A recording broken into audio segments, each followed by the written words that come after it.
Boa noite, professor. Tudo bom, querida? Pessoal, nossa aula hoje é mais para tirar as dúvidas de vocês, né? Eu quero aproveitar para mostrar para vocês como, ou na verdade até melhor, onde estará a prova, né? Sempre é bom, eu gosto de, nessa véspera da prova, mostrar direitinho para não ter nenhuma dúvida, tá bom? Como já falei várias vezes, a prova na semana que vem, a primeira chamada vocês farão aí na terça-feira, né?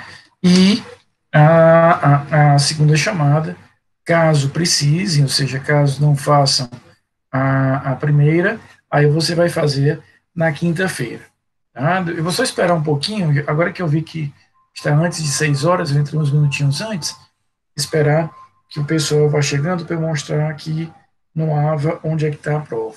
Me falem o seguinte, tem alguma dúvida, algum ponto que vocês queiram que a gente volte, que a gente fale mais, fale de novo? Patricinha, Yasmin,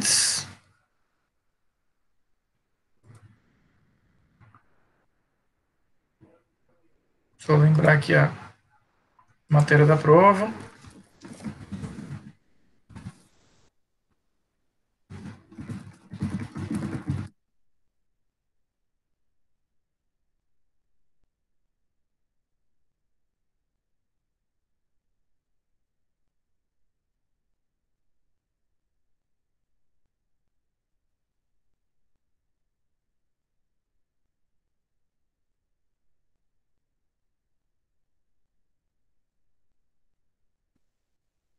Então, a matéria da prova é basicamente isso, né?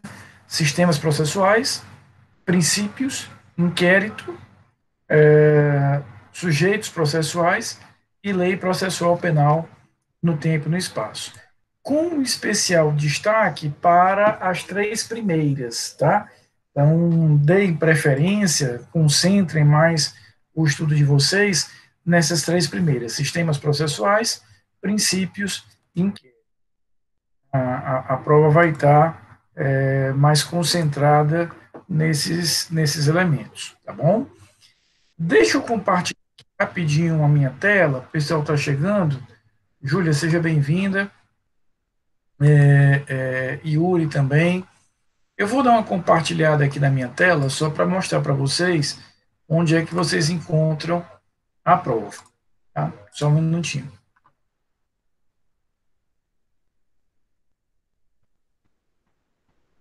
Pronto. Estão vendo aqui o meu AVA, né? A gente entra aqui na disciplina de vocês. E aqui vocês já sabem, ó, tem aqueles módulos que vocês já conhecem, né? Com aquele material de apoio, os links dos vídeos das aulas do semestre passado, os vídeos aqui das aulas desse semestre, né? Das 11 aulas que nós já tivemos. Hoje a gente está chegando aqui na 12ª aula, como passado, né? E aqui existe um módulo, provas e avaliações. Né? Eu acredito que vocês estão aí visualizando. Larissa, seja bem-vinda. Quando você clica aqui, ó, dentro do AVA, da disciplina, provas e avaliações, na hora que você clica, veja, a AV1, primeira chamada, a AV1, segunda chamada. Tá? Levi, seja bem-vindo. Aqui, ó, vocês vão ver aí, ó, disponível a partir de 16 de março, às 17 horas e 30 minutos. Então, Camilinha, a partir das 17 horas e 30 minutos, ou seja, do início que nós combinamos para a nossa aula, a prova vai estar acessível para vocês, para que vocês possam baixar a prova e vocês terão aí 3 horas para fazer a prova. Ela vai estar no formato .doc, você baixa lá no Word. Por que eu deixei no Word? Para permitir que vocês editem diretamente sobre o arquivo. Depois salva em PDF, eu sei que vocês sabem, mas de qualquer maneira eu vou só mostrar aqui como é que salva isso bem rapidinho no próprio Word, e pelo próprio Ava você vai fazer o upload. Eu sei que vocês já fizeram no mês passado, são já conhecedores, mas eu sempre gosto de mostrar para facilitar exatamente onde é que estão. E aqui, ó, na segunda chamada, a partir das 17h30. Deixa eu perguntar uma coisa a vocês. Eu coloquei que ela estará disponível a partir das 5h30, que é o horário que nós combinamos sempre de começar a nossa aula. E repito, vocês terão aí 3 horas para resolver a prova, salvar e enviar. Portanto, das 5h30 até as 8h30. Eu pergunto, vocês querem que ela esteja disponível a partir das 5 horas? Facilita para vocês ou não facilita? É indiferente? Eu posso alterar. Professor, para mim é melhor porque eu vou ter uma prova logo em seguida, Pronto, no horário seguinte. tá Se bom. for possível, Deixa eu eu. agradeceria muito. Tá bom. Eu vou alterar aqui. Camilinha, eu deixei 3 horas, né? Só para vocês terem um pouco mais de conforto para fazer. Mas não é uma prova que leva 3 horas para fazer. É uma prova simples, dentro do que nós vimos aqui nas nossas aulas. Tenho certeza aí que com 40 minutinhos, meia hora, 40 minutos, vocês vão ter. Deixa eu logo alterar aqui para não esquecer. Então, espera só um minutinho aqui. Não saiu, não. Então, o, o, o, o importante são duas questões, como eu já falei para vocês, subjetiva, né? São duas questões subjetivas, né? No plural. Me perguntaram hoje de manhã, e é legal dividir com vocês isso, eu tenho uma visão muito prática de prova. Então, para mim, sempre me perguntam, Rafael, tem que escrever muito, tem que escrever não sei o quê. Rapaz, tem que escrever certo. Se vai ser muito, se vai ser pouco, aí não me interessa. O que me interessa é que seja certo, né? Então, é isso que me interessa. Se você vai responder em 3 linhas ou em 30 linhas, é o teu estilo, né? Realmente não vai ser, para mim vai ser indiferente. Outra coisa, na semana que vem a gente não vai se encontrar aqui na sala. Eu não vou abrir a sala na hora da prova, porque você, obviamente, vai estar fazendo a prova. Mas eu vou estar muito atento, extremamente atento ao nosso grupo de WhatsApp. Eu vou até colocar de novo aqui o link do grupo de WhatsApp e no Unifor Online. Só para mostrar aqui para vocês. Alexandre, seja bem-vindo. Vinícius também. Ó, eu já alterei aqui. Tá vendo? Ó, já a partir das 17 horas. Tanto a primeira chamada, na terça-feira, quanto a segunda chamada, na quinta-feira. Tá bom? Então já vai estar disponível aí para vocês às 17 horas. Não há, por favor, não se preocupem. É mais ou menos comum que sei que a maioria, se não todos, já estamos no nosso grupo, mas está aí o link. Eu acho que já estamos todos, porque eu tenho 21 participantes, vocês são 20 mais um, mas de qualquer maneira está o link aí do Zap. Qualquer dificuldade na hora da prova, me reporte, tá certo? Pelo Unifo Online ou pelo nosso grupo de WhatsApp.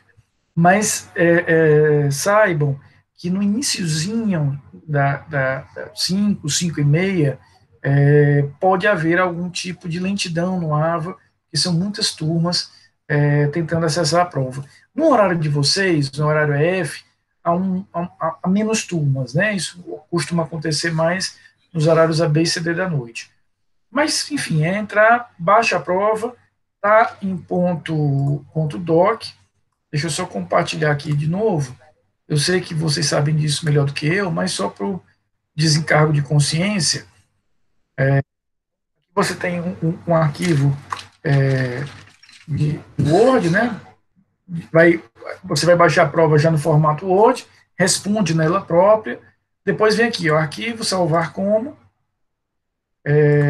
e aqui, ó, tem o nome do arquivo, E como você clica bem aqui, tá vendo que está iluminado aqui, ó, documento do Word. Na hora que você clica, você pode escolher aqui qual é a extensão que você quer, e tem a opção aqui PDF, né? Você vai ter a opção aqui PDF. Marca PDF, então quando você salvar, ele já vai salvar no formato PDF, que é o formato que você precisa me enviar.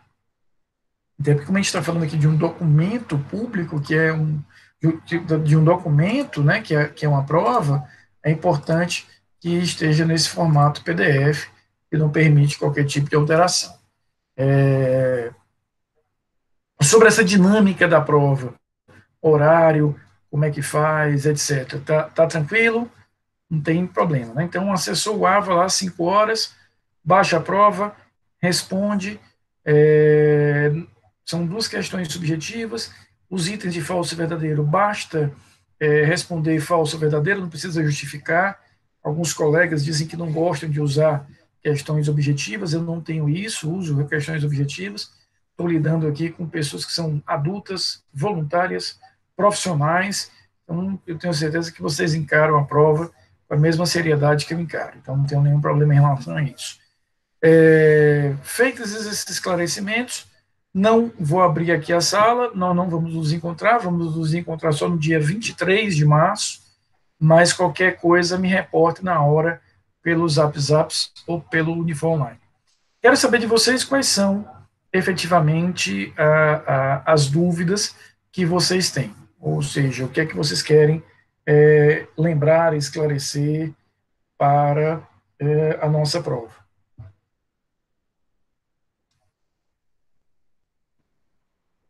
Nenhuma dúvida assim para justificar meu salário, assim, não. Então, sabendo tudo, posso antecipar para agora a prova? Vamos fazer agora. Fazer agora. Tirem uma folha aí do caderno. Tirem uma folha aí do caderno, já que estão sabendo tudo. Eu acho que essa é uma das frases mais apavorantes para um estudante. Né? Tire uma folha do caderno, prova surpresa. Né? E para mim era complicado isso, primeiro porque eu sou muito metódico nas minhas coisas, não gosto de tirar a folha de caderno. Já tinha o primeiro sofrimento ali, que era arrancar uma folha do caderno. E o segundo era a prova em si. Né? Era uma coisa realmente que nunca. Né?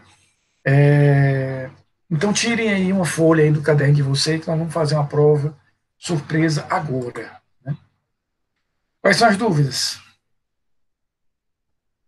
Maria, vocês estão fracos. Viu? Até a Camila que pergunta mais do que a mulher da cobra, não tem uma perguntinha.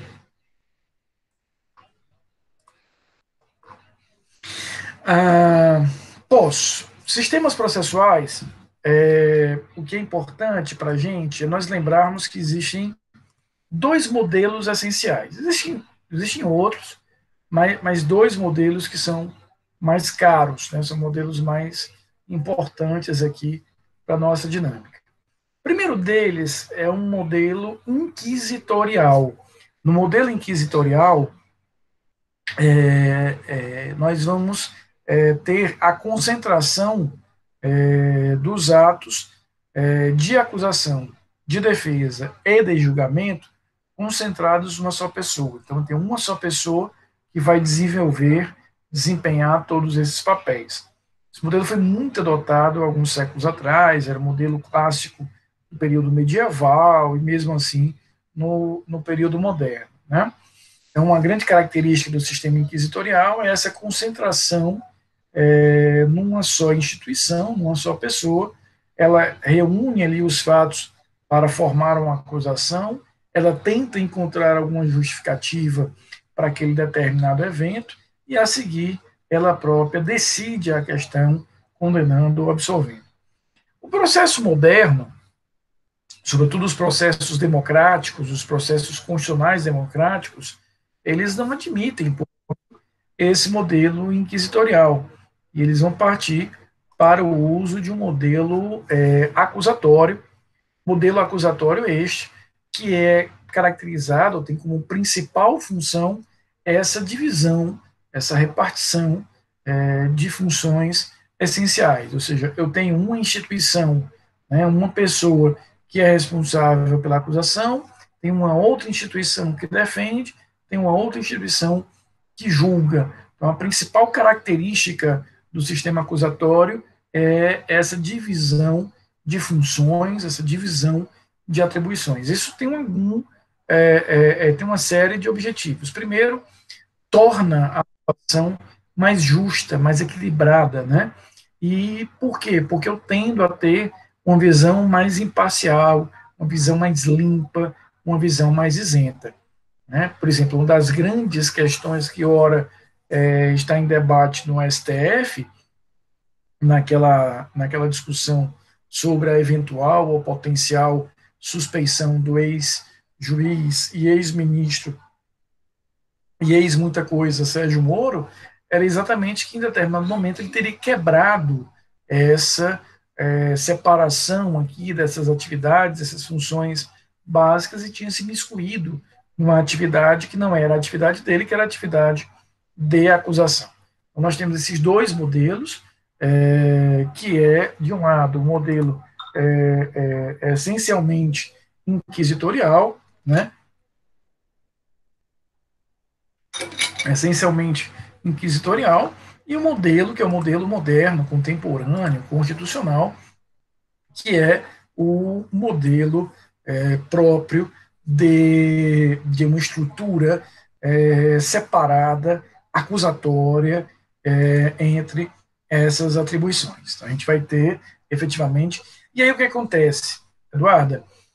O modelo brasileiro, sobretudo depois da Constituição de 88, é o modelo acusatório. Né? É o modelo acusatório, que eu tenho que ter essas funções muito bem separadas e muito bem delimitadas. O fato de, por exemplo, nós temos no inquérito policial, nessa fase pré-processual, nessa fase pré-judicial, a atuação apenas do delegado, não descaracteriza que a gente vai ter o processo brasileiro entendido na fase judicial, a fase efetivamente procedimental da justiça criminal, como um sistema acusatório. Alguns, não estranhem isso, vão rotular o direito processual no Brasil como influenciado por um chamado sistema misto. E o que é que eles defendem aqui? Que como o inquérito policial é preponderantemente inquisitório, ou seja, eu não tenho partes, né, não há ali partes se digladiando, o que há é o delegado investigando, ele próprio chegando a uma conclusão e encerrando a história. Então, alguns entendem que como o inquérito teria esse componente inquisitorial, nós deveríamos chamar o modelo brasileiro de modelo misto. Mas não é isso que a doutrina mais contemporânea, mais afinada com o direito constitucional processual vai nos dizer. Nosso sistema é um sistema acusatório, que tem uma fase de investigação anterior, que é sim inquisitorial, mas a natureza do processo é uma natureza em que eu tenho que separar muito bem quem ocupa o polo da acusação, quem ocupa o polo da defesa, que se vem a exercer aqui uma relação de oposição, dialética, contraditória, para daí eu ter uma outra atividade, que é a atividade de julgar fora desses dois, pertencendo a uma outra instituição. Né? Esses seriam os dois modelos de sistema que eu quero que vocês tenham isso muito claro. Isso vai ser muito importante no futuro. Camila, a questão da súmula 523 do Supremo, deixa eu só transcrevê-la aqui para ajudar a nossa compreensão, ela enfatiza a importância obrigatória, absolutamente obrigatória, do reconhecimento da ampla defesa, e, principalmente, a gente tem que perceber que essa ampla defesa deve ser compreendida não apenas no sentido formal, mas principalmente, sobretudo, no sentido material. Então, veja o que diz aí a súmula 523. No processo penal, a falta da defesa constitui nulidade absoluta, mas a sua deficiência só o anulará se houver prova de prejuízo para o réu. Aqui a gente precisa entender o seguinte: essa prova de prejuízo ou essa nulidade em caráter absoluto, quer dizer que se eu tiver uma nulidade absoluta, a gente vai entender no futuro o que causa nulidade absoluta. Posso adiantar a vocês que a nulidade absoluta é a inobservância, o descumprimento de uma norma constitucional. Então, a ausência de defesa, né, a falta da defesa é uma nulidade absoluta. A sua deficiência, ou seja, eu tive uma defesa, mas foi uma defesa falha, uma defesa feita por um advogado não tão experiente, não tão zeloso, não tão dedicado, pode até causar a nulidade, mas apenas se eu conseguir provar um prejuízo. Se eu não tenho defesa, Camilinha, se eu não tenho nenhuma defesa, aí não preciso nem provar o prejuízo, ele já existiu. Agora, se a defesa existe, ela só é capenga, ela só é limitada, defeituosa, deficiente, aí eu teria que ter um elemento concreto de avaliar o quão prejudicial para o réu foi aquela deficiência. Agora, uma questão interessante.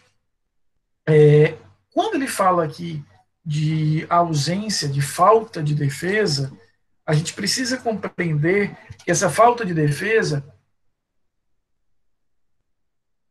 ela será ou deve ser por nós tomada não apenas na acepção formal, mas principalmente e sobretudo na acepção material. O que significa isso? O que eu estou querendo dizer com isso? Não é só ter ou não ter formalmente um advogado constituído. É saber se aquele advogado efetivamente veio aos autos, trabalhou, produziu prova. Vocês devem se recordar de um exemplo que eu citei com vocês, de um processo que eu vi no tribunal. Esse processo, eu cheguei a trabalhar nele no tribunal, há uns anos atrás, em que, na primeira manifestação da defesa, o advogado se limitou a dizer o seguinte: repudio por todos os termos a acusação e provará ao final do processo a sua tese. Só disse isso, Vinícius, um parágrafozinho ali, a defesa.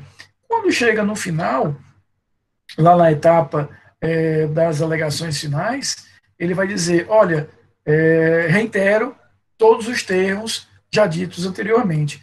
Em bom português, ele não falou nada e depois ele disse que reiterava o nada que ele falou. Teve advogado? Teve. Tinha um advogado constituído? Tinha. Mas ele produziu prova, ele realizou algum tipo de defesa material, ele trouxe argumentos, ele apresentou argumentos? Não, nada. Então ele não tem, do ponto de vista formal, existente, existente, mas do ponto de vista material, é completamente inexistente a defesa. Consegui explicar melhor, Camilinha? E Yasmin diz o seguinte: professor, estava estudando pelo livro do Nutt e vi que a parte de inquérito é enorme. Yay! É a única coisa que eu tenho a dizer, Yasmin. Yay! Quais os pontos, né? Quais os pontos principais para focar sobre o inquérito? Todos. Foca em todos. Foca aqui, sabe o que eu quero? Foca aqui, foca em todos eles. A rocha. Né? Você vai ser delegado, que eu sei que você quer ser delegado, então você tem que conhecer bem o que é o inquérito policial. Mas só para vocês não falarem que eu sou ruim, que eu sou perverso, que eu sou uma pessoa maldosa ou que não me importo com voz 1006, eu vou quebrar o galho de vocês para dizer o seguinte: vão naqueles pontos que a gente conversou em sala. Como é que inicia o inquérito, tempo de duração do inquérito, quais são as diligências que eu posso fazer no inquérito, relatório e, principalmente, o que é que eu faço com o inquérito quando eu concluo. Ou seja, para quem eu encaminho, o que é que eu faço com ele, isso tudo vai ter que ser. Camilinha, a prova a tese de negativa de autoria, ela é muito incômoda, ela é muito difícil. Primeiro, porque ela não é compatível, ou pelo menos ela é de difícil compatibilidade com outra tese, certo? Deixa eu te exemplificar. Quando eu apresento uma tese de legítima defesa, é comum e fácil você organizar aqui um plano B, que seria a violenta emoção. É como você dissesse: eu agi para me defender, mas se Vossa Excelência não entender assim, pelo menos entenda que eu estava sob violenta emoção e diminui minha pena. Elas são muito harmônicas. A tese de negativa de autoria é uma tese mais refratária, é uma tese mais árida, que você vai ter muita dificuldade de compatibilizá-la com outra. Por quê? como é que eu vou dizer que não fui eu, não fui eu, não fui eu, mas se tivesse sido eu, foi por legítima defesa? Veja como ela enfraquece naturalmente quando eu a combino com outra. Então, essa é a primeira dificuldade.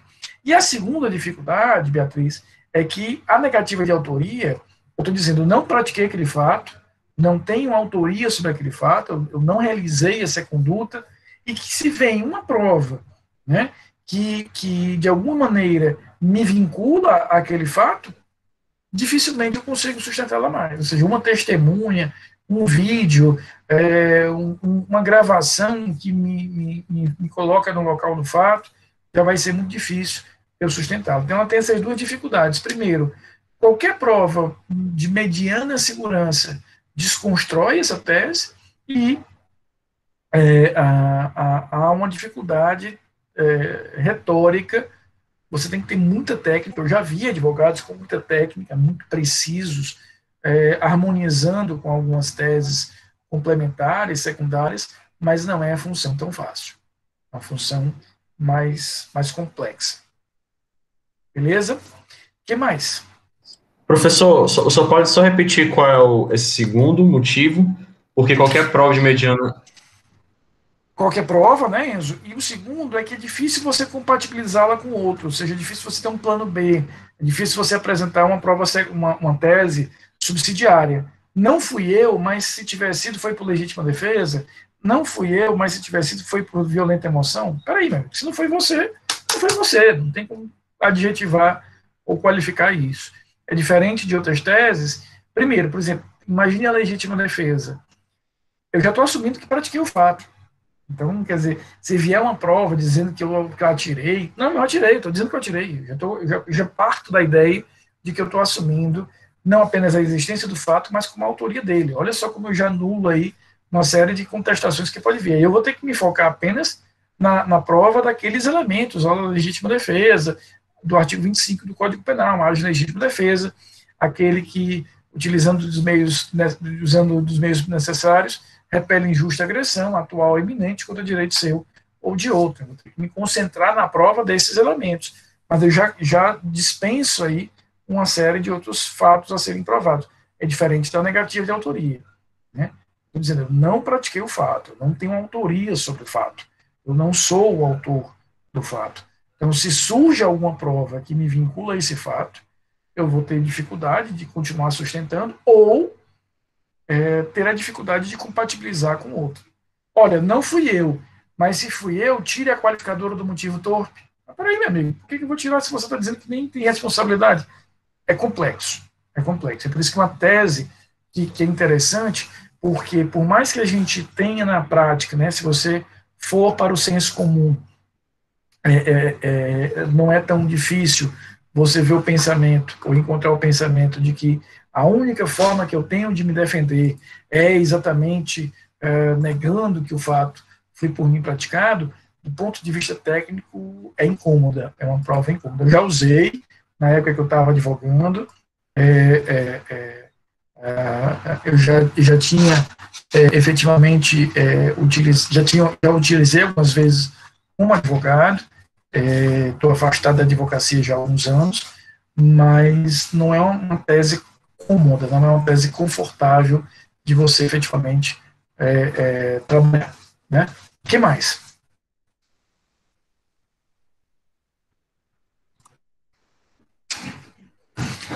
Queridos, então fiquem bem, tá certo? Muita tranquilidade, eu não quero que vocês se angustiem com a prova está no nível proporcional, adequado, que a gente vê em sala, nada além disso.